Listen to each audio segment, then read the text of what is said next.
Well, hey guys, welcome to this week. Welcome to this week's episode of Conversations with Josh. I'm super excited to jump into this week's topic. As you guys know, I've been an entrepreneur for almost 10 years now. My birthday was last Saturday, so it's just kind of fun in retrospect to see really what has accumulated over these years. The decisions of my past kind of created the future.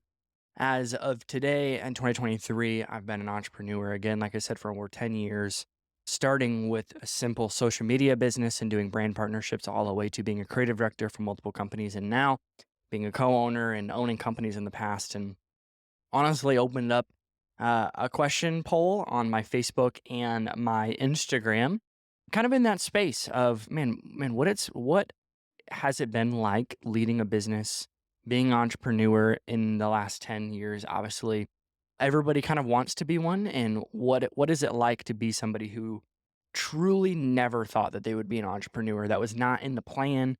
That was not, I didn't grow up like, man, I was doing lemonade stands, doing car washes.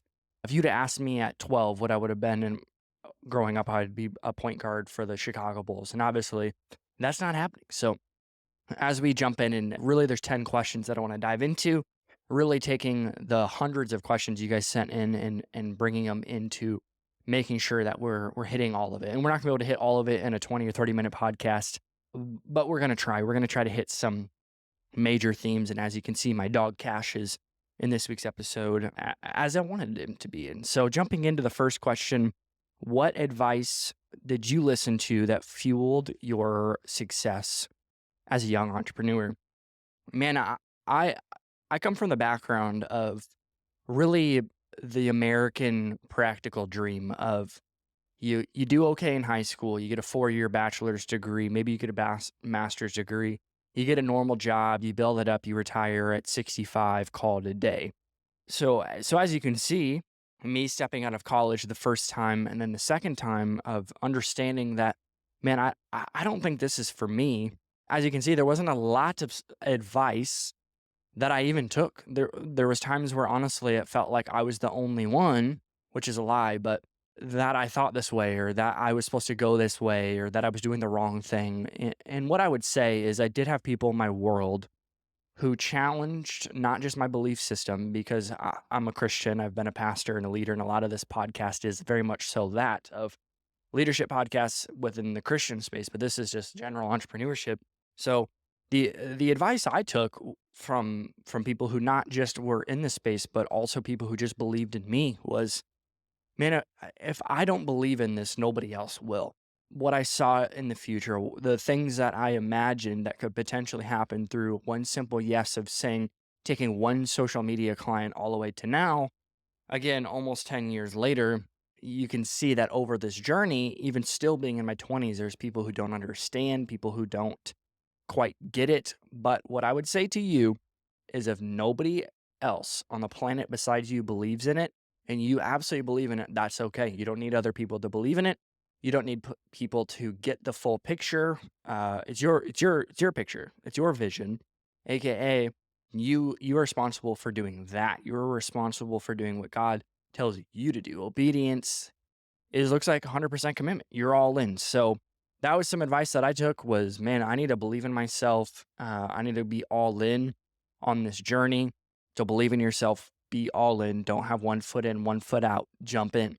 Next question, how did you handle setbacks and facing similar challenges? So how did I handle setbacks even as we continue this journey? There's always continued setbacks. It's never like you wake up one morning and you're completely good.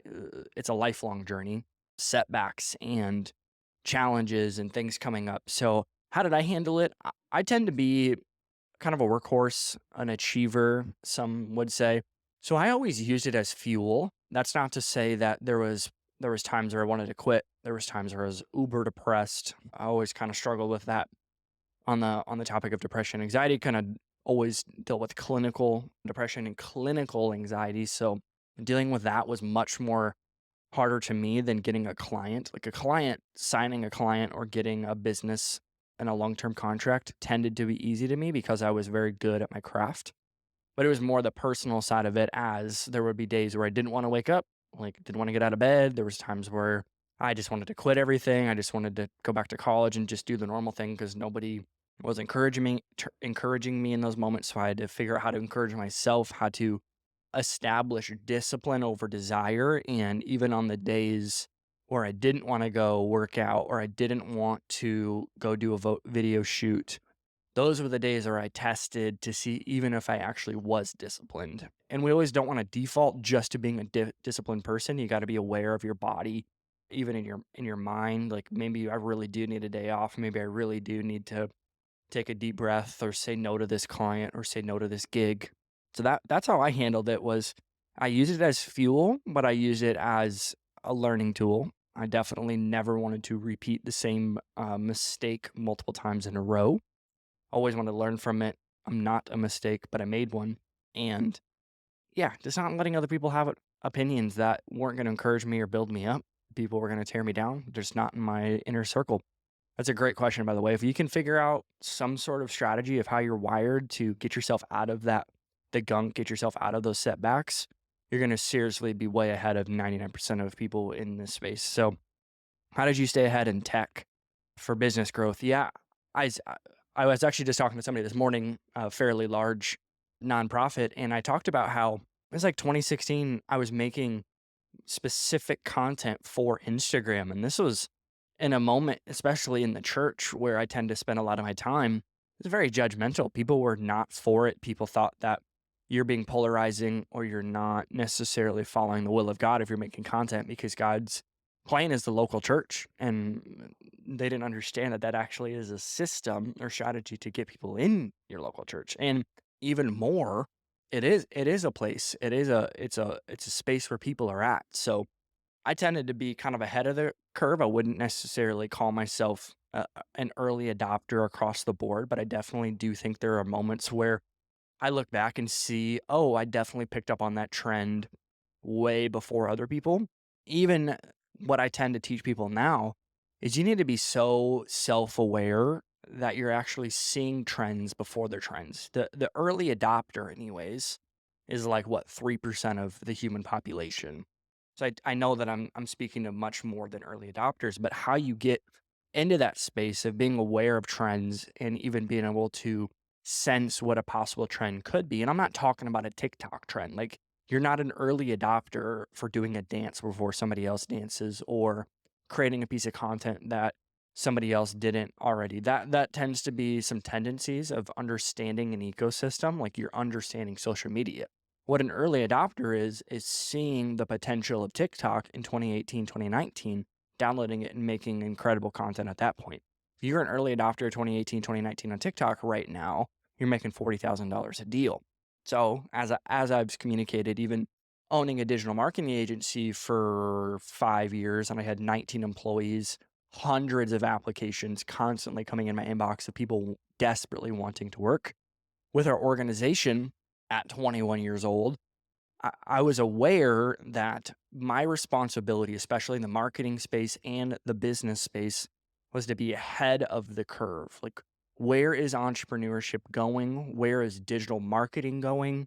Obviously, you could see I was pretty good at social media, so I always used my natural giftings, and that was my default. Like, if there was one thing that I could always go back to, yeah, you had website design, you had branding, you had just strategy in general, all of these things come into mind. But at the end of the day, there was always that one thing that I knew I was better than most at, and that is what I could sell the most. So, all that to say, how you stay ahead of trends is being self aware, which is funny to think that the stuff externally actually is determined by you internally and you being self aware of how you are wired and how you can lead and how you can think. If you can understand how you think and how you get to places, how you get to decisions along that journey, you can actually wire in, man, these are indicators that this is something that might fail because part of being an early adopter or a pioneer or somebody who thinks differently than others is most of the time your ideas and your thoughts will not succeed. It will actually fail. And the person who comes along right after you will take whatever version you created and make the actual completed version of it.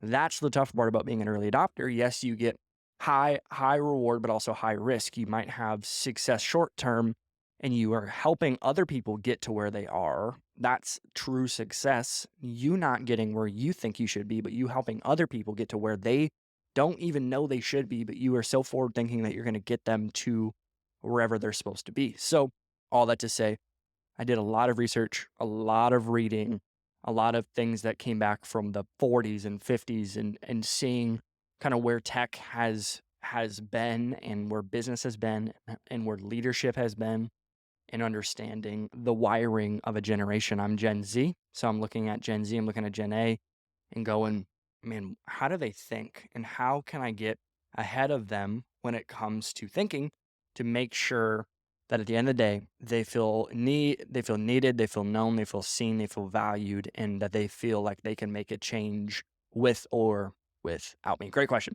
What advice would you give your teenage self about entrepreneurship?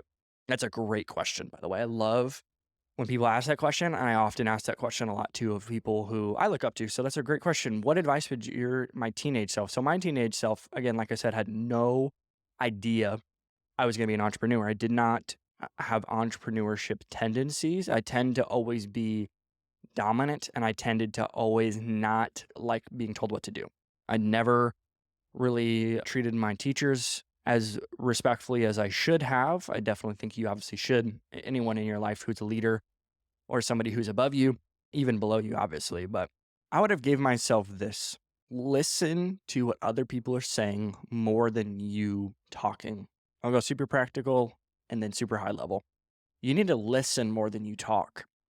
Because as I've gained higher levels of leadership within organizations or within my own businesses and structures that I've implemented, you understand that you actually don't talk as much as you listen. The best leaders are the ones who are not doing all the talking. They're the ones who are actually helping facilitate communication. They're facilitating thinking. They're facilitating innovation. They're not the ones doing it. So you might want to be the next Gary Vee, but if you look at Gary Vee, everyone around him is confident, confident in themselves, confident in their wiring, their communication is on point. It's because they have a leader who listens and asks great questions. So that's one. Number two, find somebody, might not be as quote unquote successful as you want to be, but find somebody who is really healthy, as in their physical, their mental, their relationships, their marriage, their friendships, their peer level, just friendships. Their kids love them.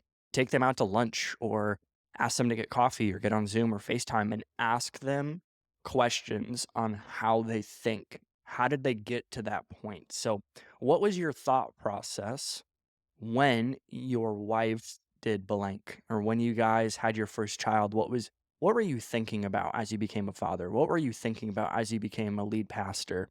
Those things that you can understand how they think, you can discover how somebody thinks, you can discover how they create their future or create others' future or create businesses or create whatever their space is.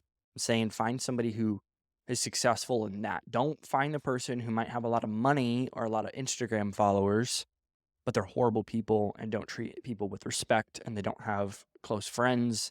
They've not had any good relationships. Their dating scene is off. You don't want to find those people because they might have short-term success, as in money or influence.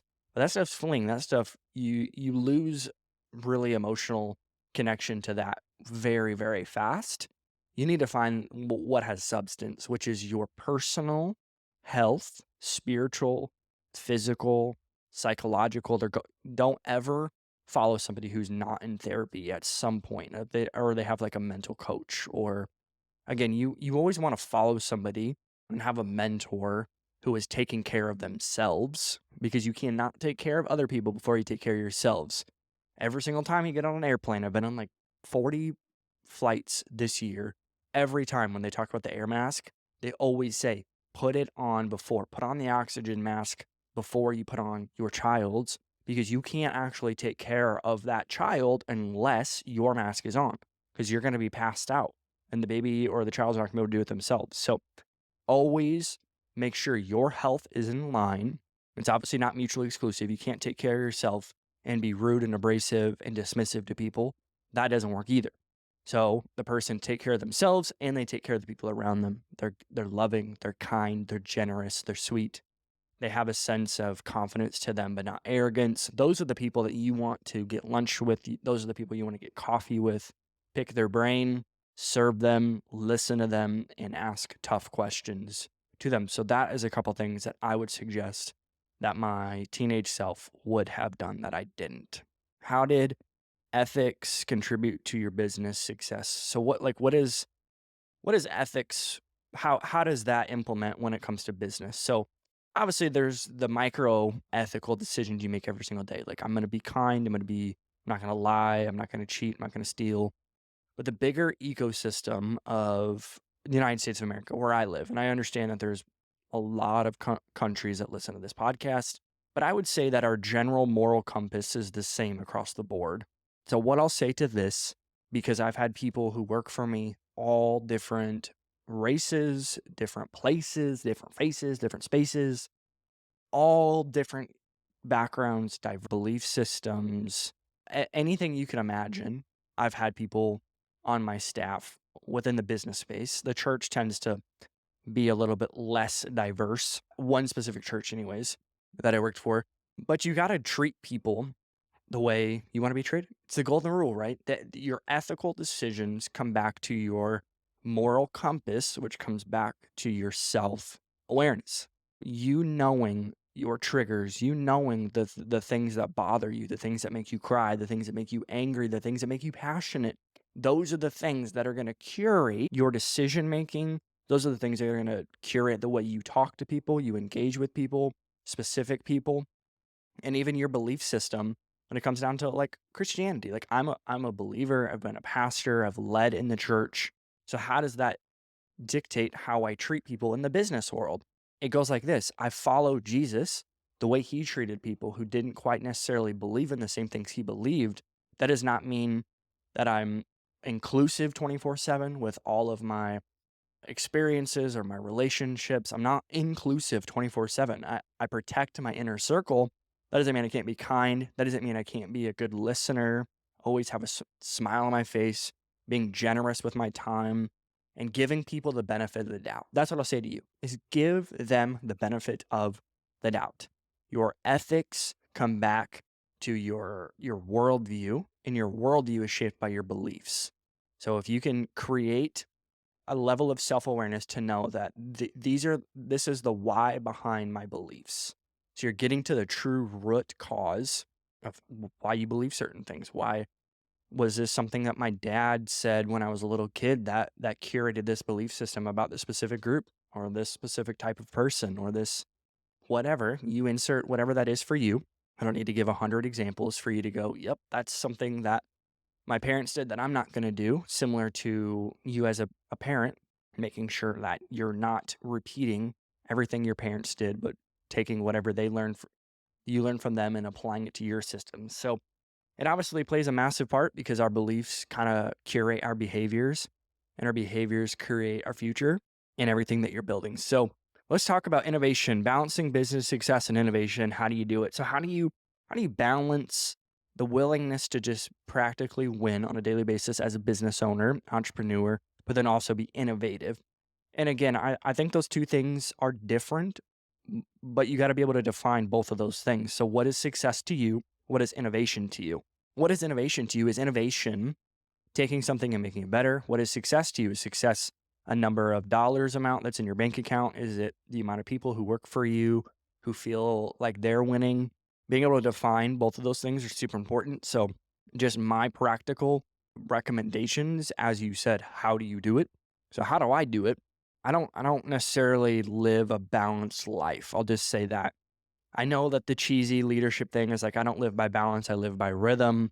I think that also is just a saying that someone says that doesn't actually have any meaning or density to. I think what you need to do is understand how you're wired. Like, I'm wired to work really, really hard and then not work at all, which means 3 to 4 months of like 100% all in grind, very much so, still keep a Sabbath once a week. And then in about 4 months, I know I need a longer break. Like I need 3 to 4 days to refresh, to take my mental break. And And in those pauses, in those moments, daily, weekly, monthly, quarterly, and yearly, to be by myself, to literally think and sit in silence and sit in prayer and truly process what has the last couple months looked like, but what do I want the next couple months to look like as well? So I'm looking in hindsight and I'm also looking foresight. I'm looking in the future of, man, what does God want for me and how can I get there? And who can I empower to take wherever they want to go and help them get there as well? So that's how I balance success and innovation is in those moments of pausing and reflection. I'm a deep thinker. I constantly am sitting with a journal every single day of just silence, no music, no distractions. Even if I have to go to a coffee shop and just be by myself with a journal, those are the moments that help me get to that balance like you just asked of, man, I'm successful because I love my wife. I've got a fun puppy. I have a home. I live in Southern California. That to me is success. Success looks like I have a confident wife who I love, who is the most prized possession in the world to me. Not I have a great Instagram, my YouTube channel is awesome, although I do love you guys and appreciate you.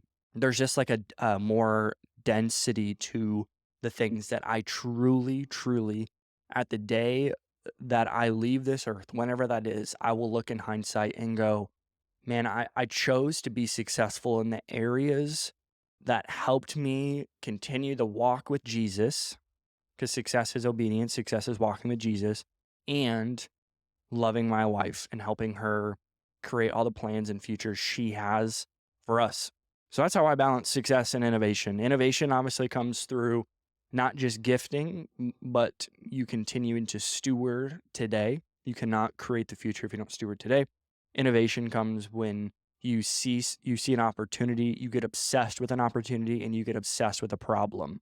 Many people jump way too early and just think of an idea and run with it instead of sitting and understanding that we are running a marathon. It is not a sprint. The people who sprint and have short-term success will, we could probably list 5 of those right now. You and I listening to this podcast, if you're listening or watching on YouTube, these are the people who had really cool short-term success. We don't want one-hit wonders. We want to be in the Rock and Roll Hall of Fame. Let's go. College student, let's go. Share a turning point in your journey.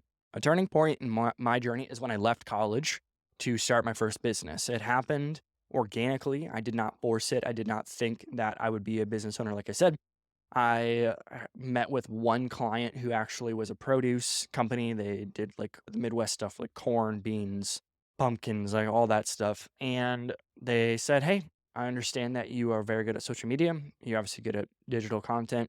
Would you run our social media? We'll pay you. And that first time they said that to me, I genuinely thought, I can do this for a job. Like someone will pay me to do the thing that I love, which is build social media accounts, to build an Instagram, to build a brand anyways, as I was like 18 years old. So really on that journey, I went to school for a year for business. I went to school for a year at Bible college. And at the point of no return was I had so many opportunities, but I did not have time because I was putting all my time and energy into school. And I was also serving in my local church and leading in my local church, which is really where my heart was and is the local church and helping build that local church, no matter what role or capacity that looks like. So I was living in my dream while studying for the dream, if that makes sense. I was trying to get somewhere, but I was there. So for me, I looked at the risk and reward of saying, if I leave school, what does that look like? It looks like not a clear future. It looks like a lot of hours.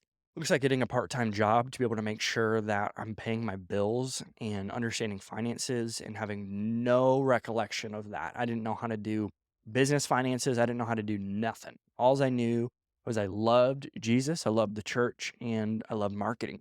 So that was a turning point in my life. That was a hard 180. That was, I called my parents and said, this is what I'm doing. If you don't believe in me, that's okay. I cannot talk to you right now because I have to have people around me who are going to believe in this mission that I'm going to set sail on. So all that to say, for 6 months, I worked 120 hours a week. I worked a full-time overnight job, 6 nights a week. I worked 10 p.m. to 6 a.m. I served in my church probably 20 to 30 hours building whatever my hands could get on, as well as my business. And I had multiple clients And within a year, I think I had like 5 or 7 employees. And then within 3 years, I had 19 employees. And we had 3 offices, 3 different states in the United States, worked with over 100 businesses at that point. Now I've worked with over 300, all the way up to owning companies and having equity and kind of living in that higher level position. All that to say, it came from a lot of mistakes, a lot of failures, a lot of sleepless nights, a lot of hungry nights where I had no money to afford food. And looking back, I would not have changed it because it has shaped who I am today, and I'm thankful for it. All right, let's talk about how do I manage entrepreneurship and my spouse, my wife. And well, it says family, but my family is my wife and my dog. So, how do I manage that?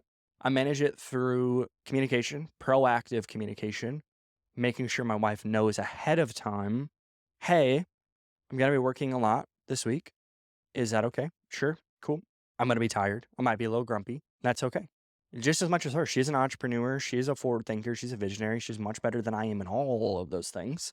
And she proactively communicates to me. So proactive communication happens when I care about both things, but obviously my priorities are my wife, then my job, or then my vocation, whatever I'm doing.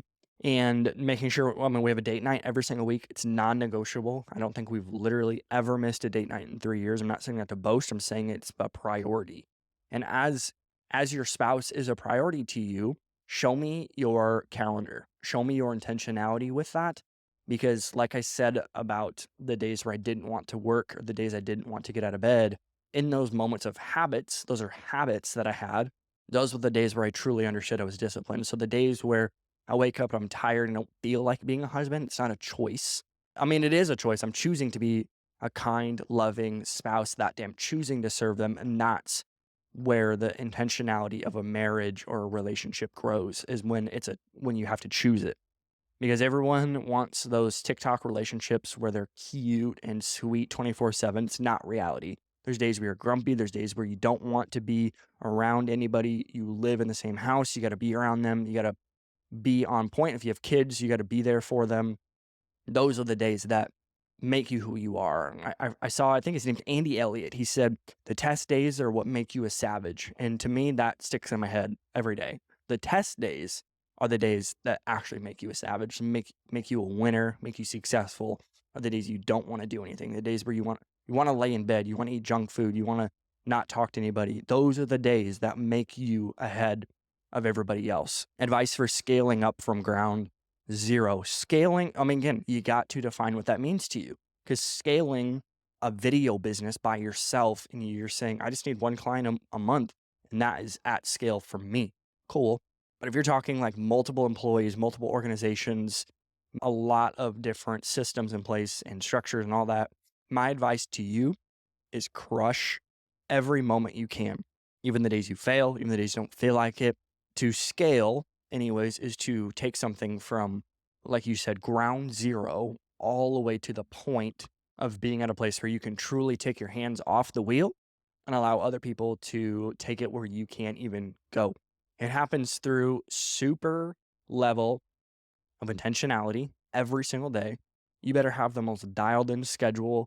You better have the most dialed in health routine, individual routine of your whatever beliefs you have, as well as you better be okay leading people who are better than you, who are smarter than you, who are better thinkers than you, who truly are better than you at everything. There's no category where you're like, nope, I got them. And there might be, but what I'm saying is, it comes down to security, it comes down to confidence, it comes down to belief, and it comes down to your routine and systems you have in place. Systems deliver the mission. You cannot get to where you're going without practical systems in place to get there. And a system is everything that you have that's a habit. And a system is everything you have in place that might take away specific tasks, because there's a constant exchange of time and money. You're either spending money or making money. You're either having time or spending time. Obviously, we can accumulate more money, can't accumulate more time. So there's a time and place where you need to actually exchange the level of money you're making to pay people to do the things that are not worth your energy and time. For instance, the administration side of things or the hiring, that was a big thing for me, was all these interviews and conversations I was having with businesses and employees. I was self-aware enough to say, I'm a better salesman than I am just like an HR guy of hiring because I'm so direct and I tend to be a little intimidating when it comes to those interactions. So I brought somebody in who was kind, who was way better people person than I am, and saying, man, you do this. Here's a simple job description. Do this. I'm going to just do the closing sales of things and help them get onboarded and care about that. That's not to say in 6 months my job looked different, or your job might look different, but to say from 0 to 1, anyways, is the book that I would recommend to you to help you get to that point. But again, you're either taking a whole new idea that's never existed into the reality of today, or you're taking something that has been made and making that better. That's how you scale. Okay, how do you have innovation in your company? How did it boost your business? This is coming from an artist. This is somebody who does graphic design. Yeah, fostering innovation is much different than you just being an innovative person. Fostering is a great word, by the way, for an entrepreneur. If you need to be good at fostering people, which means that they're not going to be with you forever, but when they're with you today, how can you make them better? Especially creatives. Leading creatives is one of the easiest and hardest things to do, especially if you get yourself in the way. Get out of the way. They have so many ideas. Just make sure they have the ideas. So that's how you foster innovation. You get people at a table, more maybe it's digital or in person, and have them give the ideas and listen. Don't give ideas. You don't be the idea guy today. You be the listener and the encourager and help celebrate innovation. If there's somebody who has an idea in your organization and they bring it up to you, that means they care more about the future of your organization than your status or your feelings. That should be celebrated and rewarded. So those are 10 simple practical questions that I hope truly, truly helped you. I love that people are asking questions. People care about this, especially with people who are in the church and maybe intrigued by the entrepreneurship space and vice versa. Seriously, thank you so much for watching this or listening to this. It means the world to our team. Make sure to like and subscribe if you're watching on YouTube. If you're listening to a podcast, make sure to give it a review and follow. We'll see you next week.